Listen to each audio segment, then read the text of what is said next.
name is Nick Blanchard.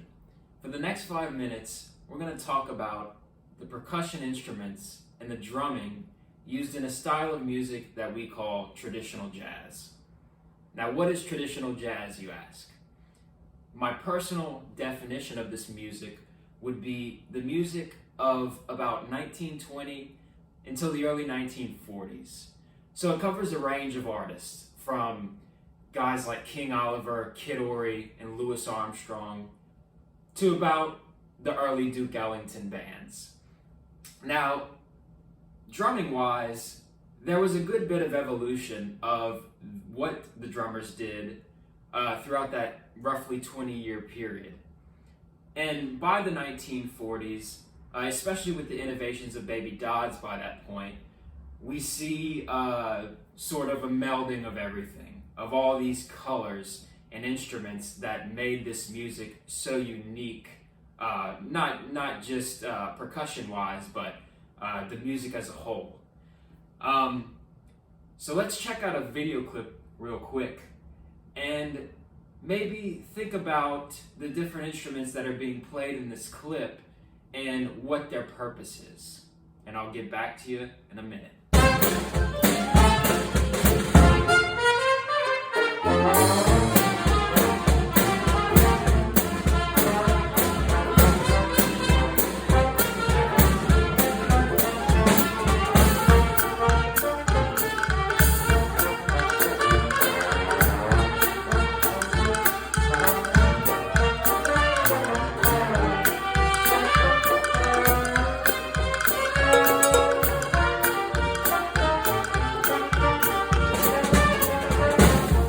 Welcome back.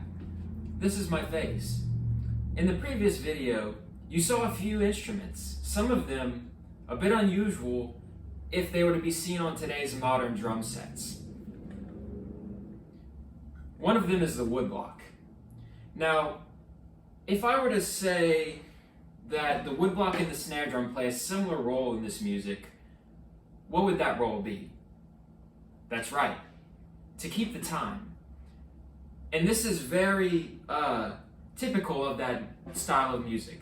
The woodblock and the snare drum were used to keep the time, while the cowbell and cymbal were often used for accents. But, as we'll see in a second, the cymbal could do something very particular in this music to keep the time. Stay tuned.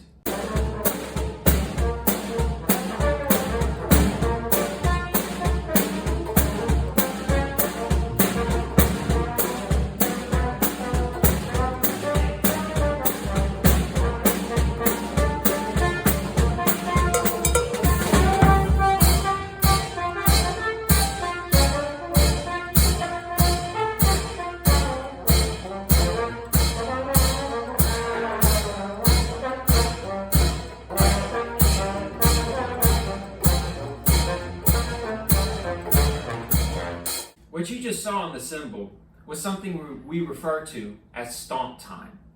And what we're doing there is we're playing the cymbal on all of the offbeats, or beats 2 and 4 if you want to think of it that way. And the rest of the rhythm section is also only playing on beats 2 and 4.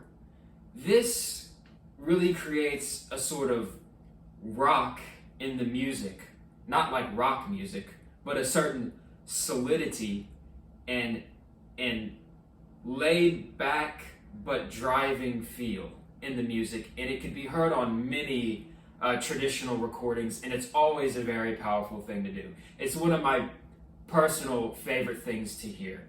A great recording to check out with some great stomp time is on Louis Armstrong's version of Weary Blues from the Hot 5s and 7s recordings. We're going to take a look at one more aspect of traditional drumming involving the cymbal. Now, this is one of my favorite things that these drummers did because it just sounds so hip. But these drummers use the cymbal as an accent instrument where they're choking the cymbal and playing, using that choking sound to play these long and short phrases on the cymbal. So check it out. I love it, and I hope you do too.